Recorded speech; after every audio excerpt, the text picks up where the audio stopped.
another thing, these two guys were together in NatGeo Covershot. They've shared a wonderful experience together, so please talk about that. We shared a room also. Oh, that is perfect. Yeah, these information is not out there. So. Welcome to my podcast called Radical to the Bones, where I talk to women who have made radical choices in their lives which have broken ceilings, pushed walls, and stomped on floors that have tried to curb them into a box. If you want to see more such videos, then share this one and subscribe to my channel. Hi guys, I'm Namrata here and welcome to my podcast. Next to me I have these two amazing photographers. I have Riddhi with me and I have Prachi with me. They're both participated in NatGeo Covershot and she's one of the finalists and she won NatGeo Covershot 4 and I'm super happy and excited to have them on my podcast here. So Riddhi Parekh was in an advertising agency first and then she quit her job to pursue photography and she interned and assisted a lot of people and then she realized that this is what she wants to do. Riddhi has been a commercial photographer, an independent artist and she's been traveling all around for her work and I'm super excited to have you on this podcast with me. Thank you very much. And I also have Prachi here. Prachi also, as after being a NatGeo cover finalist, then she is running her own studio, which is an open art studio, which is called 13 Voyage, and it's based in Powai out of with a friend that she's working with, and she's also been featured in Deccan Chronicle, Times of India, and whatnot. And I'm super happy you're here as well. So my first question would be that I've realized that you guys both had like moments where you realized that photography is the thing that you want to do. Yeah, so basically, I realized it when I was in first year of my college, like when I moved out of Mysore and I moved to Pune, where I had a lot of time to myself and I, started exploring myself. But the moment I realized and started loving it, I looked back through my life and I realized that, okay, I have had a relationship with camera from a very young age, when we had Kodak cameras and stuff and your mom and dad used to capture your memories and stuff, and you were excited as a kid that, okay, I want to click a picture and then you put a finger in front of the lens or the flash and ruin the picture and, you have a connection there. And it slowly grew when I was in Pune in the first year. I did my engineering, that's another chapter of it, but yeah, I was doing it since then and yeah. I had zero connection with camera. I don't have any grandfather who gave me some vintage camera. My father was not really into photography, but he used to just take pictures of us. And now that I look back, he took amazing pictures of us, but I never realized it until I became a photographer. For me, I was always a very creative kid. I used to sketch really well, draw really well. And I did BMM, which is mass media. And I wanted to get into designing. Like, I was really, really passionate about it. At some point, I realized that I'm not that good to be a graphic designer. So I was almost on a dead end and I was miserable at my job. Like, I was like, I don't want to do this. So I had this very casual conversation with one of my colleagues and he was from the film department of the ad agency. And he just asked me one question, like, what would be your dream job? And don't think about whether you can do it or not. Like, don't think about if it's possible. Just tell me what will be your dream job. And I told him that, maybe being a pilot might be cool. And also those, wildlife NatGeo photographers, that's a really cool job. And when he told me that, I don't know about pilot, but photography is not that far off from the aesthetics of designing. If you're already there with the understanding of design and it's all very related, it's art at the end of the day, you can actually try. And I started researching about photography and within a month I resigned and yeah, that was literally it was love at first sight. Like, once I picked up the camera, I mean there was no looking back. Have there been like any initial days of a niche that you followed, or was it random? Like, I remember you were talking about starting maybe only click flower pictures and things like that. That's everybody. Yeah, right? everybody goes through that phase of just flowers and close-ups, macro. Yeah. My first course was in SNDT. It was a 10-day course, and this really old uncle was teaching all of us, and he asked us to shoot random things like flowers and things like that. So I didn't have a choice but to just shoot that, and he used to teach us how to even develop films and things like that. It was only until I met Nrupin, who is my mentor, and I interned under him is when I started understanding what the real world of commercial photography is all about. It's not anything to do with clicking flowers, and there's nothing wrong with clicking flowers, but they were horrible pictures. That's Yeah. What about you for your initial days? Where did you see yourself start as? So I think my first very professional introduction to photography was like we were in Bhopal at that point of time, and I'd recently got a DSLR, and I was coming from Pune to Bhopal. So I was mentored under Bhavna Jaiswal, and she's one of the photographers in known photographers in Bhopal. I was like, okay, and she also asked me, to go in the garden, click the pots, and click the kids, and click flowers, and you do it. And at that point of time, when you're very new to it, and you're just playing with aperture, and everything is getting bokeh'd, and flowers in focus, it looks so pretty, and you're like, oh my god, this is so good. Like I did that. Yeah, and pehle, like today, you know that okay, it's a part, but initial stage where you feel, oh my god, it's like a thing. But when I got introduced to when I did postgrad in photography from Bangalore, and there also, you go at some point you go with an expectation to learn something, right? When you're too driven towards a thing, but you don't get what you expected, and you get something else out of it, and that is what you get through experiences. And it was there I met Shikhar, and we started the conversations, and we got connected on different level and understanding photography from that perspective, because he was already into photography from Delhi and stuff. So it was a very different, again a contrasting thing, but yeah. I remember you had written somewhere that when you were mentoring with Rupen, that you did like the first fine art project of water tanks. So the thing is that I'm so glad I went to Nupain.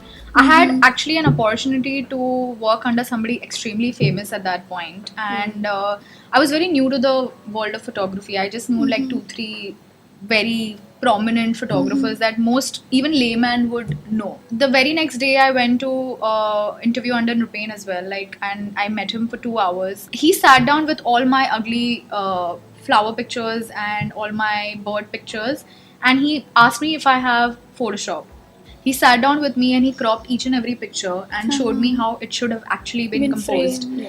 And that day I realized that this is the person I want to intern under, because I'm going to learn so much. He would just pick up something from the studio and shoot. Okay. And I had a camera, like a very basic camera. All the other interns had it, and we would just he would give us a bottle and he'll be like, shoot. So I was a girl and there were 2 boys, and then we would sit and analyze, and he's like, it's interesting to see how a girl shot the same product as a guy. And there were these talks about, and we never talked about aperture and shutter. We always just talked about composition. And even till date, I don't think I'm a very technically sound photographer. I think it's so important to see. Exactly. Because the only difference between me, her and you would be how we see the same thing.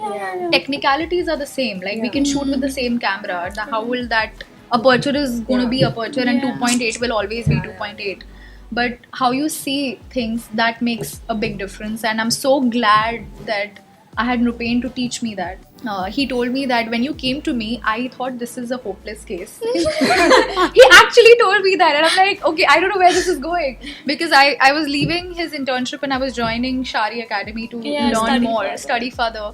And he's like, when you came to me and showed me all those horrific flower pictures, I'm not going to tell you then that they're horrible pictures, but I was like, this girl is hopeless. I don't know why she wants to be a photographer, because I don't know if she has the eye for it. But today, now that I see this, I can see that you've learned something, and I'm so glad. Everything that I have learned about photography, even though I went to a school for 2 years, a lot of his vision about composition that was drilled into my brain, that composition is the most important thing. Technicalities you can figure your way around it, but like the foundation. The foundation is composition. So nail that, and everything else will just. How long back was that? Oh my god, 2009, 10. Wow. 10 years ago. Wow. Yeah. So do you think there's a difference in, say, learning back then, which is like a bit closer to old media as well, and in this new age or new media era, do you think the same kind of mentorship is necessary for the newcomers?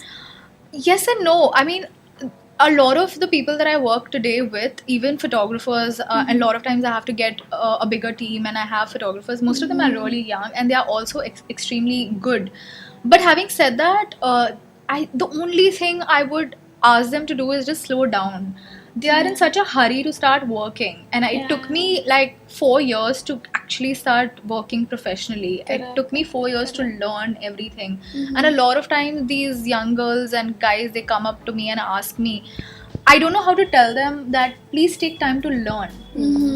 Of course, there's YouTube, and I still do it. I mean, even today, I have no shame in picking up my phone and asking, hey, how do you do this? So I feel that the hurry part, like there's so much of information available on internet, on YouTube, everywhere. So I think everyone just like, मैं 10 videos देख लूँगा, and I'm like, I'm the boss at it. Correct. So that thing has to change. Like you need to read. Like I remember, like when I was in engineering and also when I joined the college, I read a lot of books. You need to know what Ansel Adams, for that matter, or for other photographers in past read and did things. Like, for example, if you will read and you'll know that, okay, there's a guy who's traveling with a van to capture a, one amazing picture in one day, and he's taking all that effort. And all the effort in this age, fortunately, you have to do is read and get the right aesthetic about the arts and stuff. So now I think that you're working independently but with a team, right? Like you have the mostly independently, but depends, and you are working with a partner and you have a studio of your own. So what's the difference? What do you prefer? What about that? And when I moved from Pune to Bangalore, I was like this because I was completely cutting off the engineering bit, and I was like, I have this 1 year to do it, and I'll put anything and everything out of me, okay? And I think same was the mindset of Shikhar when we met. Like the whole batch used to talk, but then you see that, okay, you are more in sync or more aligned, or the same way you said it's, you see with that one person. And we sat one day and I told him, what I vision, or where I see myself or what my goals are, and then he mentioned the stuff, and we were like, are you talking what I am talking? Are we talking the same things and the ways? And everything just fell in place. Initially, definitely, because photography is a very individual process, and you have your own ideas and you want to do it your way. We realized that it just sync. Like today when we talk, like today all of our clients, they talk to both of us, right? And they don't feel that they are talking to two different persons. And today we have kept the name an open art studio because we feel that you need to be very open in terms of when it comes to creating stuff and working about the art, because the moment you start people doing things in certain way and you feel that it has to be done this way, you might be just closing one door of a very new perspective of things. I think I've seen it with that show you did with Zishan Ali, I guess. Yeah. It was so flamboyant and there was so much covered. Yeah. So that demise of print, I think you're talking about, the paper series, that is one of the shows that even we were, like blown away with, because and Zishan is one amazing person we have worked with. He puts in, I don't know, like 500-600% of himself, and he's all over the place when you're working with him. So we came up with this idea of showcasing how paper is dying or how print media is dying, and still leaving that whole thing at an open end. So we tried to do using that water, then fire and wind, and then going in ashes and stuff. And that show, like, you can't see that there's any friction in that, and we both have shot that. Like, there are some shots which Shikhar have done and some which I have done. Yeah, but so it's you can't just, figure that out. Correct. So that is the beauty of working with a person as well. Another thing, these two guys were together in NatGeo Covershot. They shared a wonderful experience together, so please talk about that. And we shared a room also. Oh, that is perfect. Yeah, these information is like, it's not out there. So so this was my second experience actually, because I was in season 2 also, and that was a much longer format. Both the experiences for me were very different, because one, they were handled by 2 different production houses. 2, the format was extremely different. three, the kind of assignments that we were getting in both because in the second season we were traveling for a month all across Northeast, and everybody, like, unless you kind of get eliminated, you are doing 10 episode, and I think this season was only 5 episodes. So I was in 9 episode because I came almost, like, I was in this semi-finale even then, so I did 9 episode, so I was there almost till the end, even there, and that was like a 30-day schedule, and it was like, yeah, I mean, it was a proper क्या बोलते हैं वो, like reality show experience. But this one was so much nicer because they treated us as photographers, and even the assignments that we got were so much nicer. For me, it was totally new experience because I think it was the first season, and I told them also, like, I was in 12th or 11th, and I was seeing NatGeo Covershot, and first happened, then I think consecutively second also happened after that.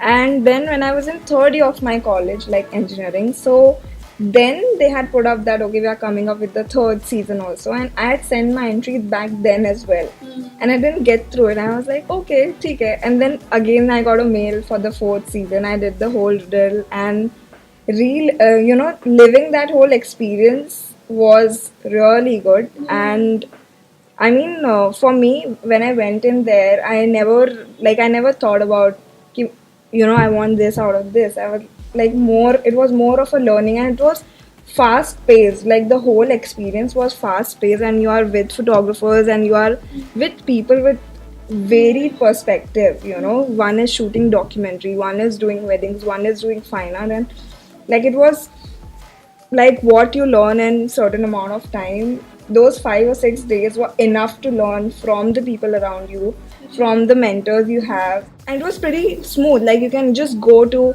Summer sir, you can just go to Raghu sir and interact and talk about, which was priceless. How was it, showing your pictures to Raghu Rai? It was an interesting experience in the second season, but I didn't want to go through it again because it was like a proper reality show. Now that I look back, I don't regret it because it changed the way I did photography. When they gave me the first assignment, I got excited because you don't get to shoot in the metro in the engine. You don't. No, in fact, series. Raghu Rai also said the same thing. Yeah. He's like, I have not got the permission to shoot inside. And I'm like, okay, this is a big deal. So the thing about NatGeo is it gives you that Edge ticket to get into places. Even my finale episode, like, for her it was the Gurudwara, and for me it was the Nizamuddin Dargah. Yeah, exactly. You don't, and I'm a girl, Dargah. There is so much permission, and there's so many things that you need to take care of before you can get to shoot in a place like that. Yeah. So that's one big experience that you will not get if you don't have that NatGeo tag on top of you, and people who have already taken permissions and figured all of that things out for you. So that experience is invaluable. For the matter of fact, I was like, okay, I'm going to meet Raghu Rai. Pehla to wohi realization hi ho raha. And we were meeting Raghu Rai sir only in the finale episode. It was not like he was with us the whole time, throughout. So firstly, I was okay, he's sitting in front of me. And secondly, to getting reviews and to getting comments from him on what we have done, like, you win and you don't win. Like, that is a part of a thing because it's a format, right? But that experience of getting, like, to show your work, like, if I'm shooting something and I want to show to the best person who's out there, I would like, okay, so this is my work. I would not get a chance that way easily. And to get reviewed by him, and he was so supportive, I was literally observing his comments. In every comment he was like, okay, this is the stuff. Like, he was very careful and sensitive and specific about things that we are putting in there, I mean, you know what, like, digital age is great, but my mentor is from film age, and Raghu Rai, and there's something about exactly. And today also a lot of photographers are shooting on film. Like, a lot of leading photographers today's industry are shooting on films, medium formats, and I think whole shift is happening because you need to create that edge somewhere that discipline that they comes have. from. Yeah. It cannot, that digital cannot give you that. Yeah. And everything is so instant. Like, you shoot it and you can see it. You know, a lot of times what I do is I just put a black paper or a black chart paper on my screen when I'm shooting. You know, when I'm practicing or just, you know, shooting something which I love, because I don't want to see it then. I want to I want to put myself into that mindset. Okay, I'm putting a black thing and I can't see the image. I need to shoot it the way it has to come out. And also, one thing that I, you know, have noted down from that experience was one of the shots had a back of a person, and he explained me the whole concept of having a back of a person in your frame is just so, like, to him it was a lot disturbing that he's unable to get anything out of it. And create, when you're creating a visual, you have a power to deliver something, so deliver something right and deliver something that can, you know, trigger a lot of things, matter a lot. So 2 or 3 things were picking up from that experience was, I think I wouldn't have, maybe I would have got that after years of stuff, but it was coming from him, so it was like, okay. Yeah. They used to give us as an inspiration image. They would give one of his images Yeah. before every episode, and Yeah. it was intimidating because I think because ours was the women empowerment. Yeah. The one of the most iconic images of Indira Gandhi was given to us, and I'm like, can we just go home now? Because how can you top that? I could see your faces were like, oh, This I'm image, like, this is the how do you, and that's, you have to understand what photography at that point of time was. It's right now, it's very frivolous, very honestly speaking. It doesn't do much. It's all Instagram. I don't know if it has that same power because we are so bombarded with visual information every single day. But at that point of time, the politics, the political scenario, because there was a lot of wars going on, everything that you saw visually used to have such an impact. So they had such a huge responsibility to deliver, and they did it so well. You have to see that image. This is Indira Gandhi sitting and all the men standing, and you can't see Indira Gandhi. That's exactly what she's talking about. It's back of Indira Gandhi, but you know it's Indira Gandhi, and you see the power of that woman. You can feel what that image did, and you can. That's a story. Like, you don't have to write an article on it. Like that one image just works.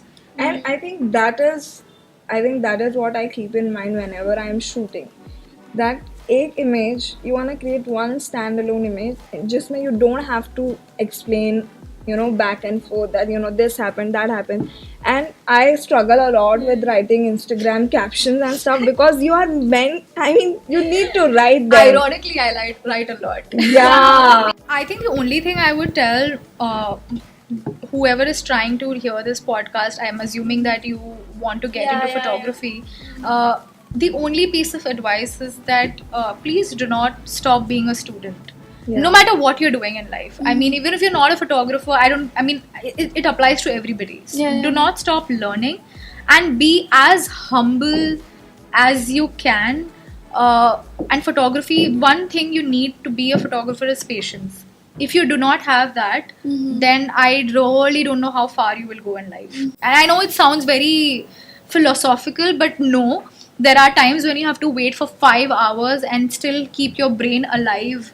And calm too, and sometimes things go really wrong on a shoot, and you are the only person who is in charge over there. You are the only one who can calm those people down. So if you are not calm yourself, then everything is just going to go downhill from there. And the only reason you will sustain in this industry is when you work with those people again. They want to make sure that you're a reliable person. So they are not just looking for a creative person, because everybody is creative. Why do you, like, a lot of times people come and ask me, how do you build relationship with clients, or how do you build a client base? My first client which was JP Morgan. I still have them. I still shoot for them. You know, every other client that I shoot for, they've been with me for 5 years, 6 years. They keep coming back. I don't think it's just creativity, or of course that is there. I mean, if I'm not going to deliver, they will not come back. But having said that, when they want a smooth running, fuss-free sort of a shoot, and that can only come if you are, 1, prepared, 2, you know your skill and your whatever you're trying to do, and 3, you can handle how a big or a small production, with or without everything that you need to do a shoot. Whatever, something goes wrong, you need to figure out a way to make that shoot happen. And if you do that, then people will come back to you. That's my advice. Yeah. What about you? I feel that whoever is trying to, get into photography or is in photography should not, stop going back to time and reading what happened in 1860s or what happened in 1920s, how people functioned then, like how photographers used to work back then, and what were their thought process. I think you should not, because we need to keep learning from what people have experienced in terms of working and perceiving things. Because the more you do, you will understand that, in the whole process, you'll know more about yourself. You will keep evolving with the whole idea of, So, one, that, and secondly, have faith in yourself, however it goes. Like, never think that, okay, it's just think एक चीज अगर कुछ spoil होता है, so you don't need to get disheartened with it, because I see a lot of that ki one thing is gone wrong, you got drop in something and you're like, no, this is not working. I think we all have had good shoot days, bad shoot days, and that will come with a persistence. I think it's going to take time for you to you can't just pick up a camera and expect to start shooting all the celebrities in the world and start getting all the biggest clients. It's not going to happen. It took me 10 years, and same for her. Like it's taken us time to reach a certain point in our life, and even today, if we let go of that, all of it will go away like tomorrow. Exactly. You are as good as your last shoot. The people watching this will have a lot of takeaways from this video and podcast, and I really want to thank you guys to take that time out and come all the way here to shoot this. Thanks, Namrata. Thank you so much. Good time. I did. I hope your audience doesn't get bored. I don't think so. We spoke a lot. Now you're gonna have that time. Yeah, I will. Yeah, but I'll try to put out as much as possible. So thank you guys for coming. Thank you so much. If you're not seen their work, you're under a rock. Please just go and check it out already. I want to thank the location as well. It's pretty amazing here at Stand Up Labs. It's in Khar, very close to Khar station, and the setting is amazing. I hope the video is amazing, and like, share, and subscribe to see more of this. Thank you so much. Bye, guys. Bye. I think you guys have come a long way from working on a creative place, and then now it's commercial and creative. So what are these industry problems that you face with corporates and where the real money is? Can we have another podcast for that? Exactly.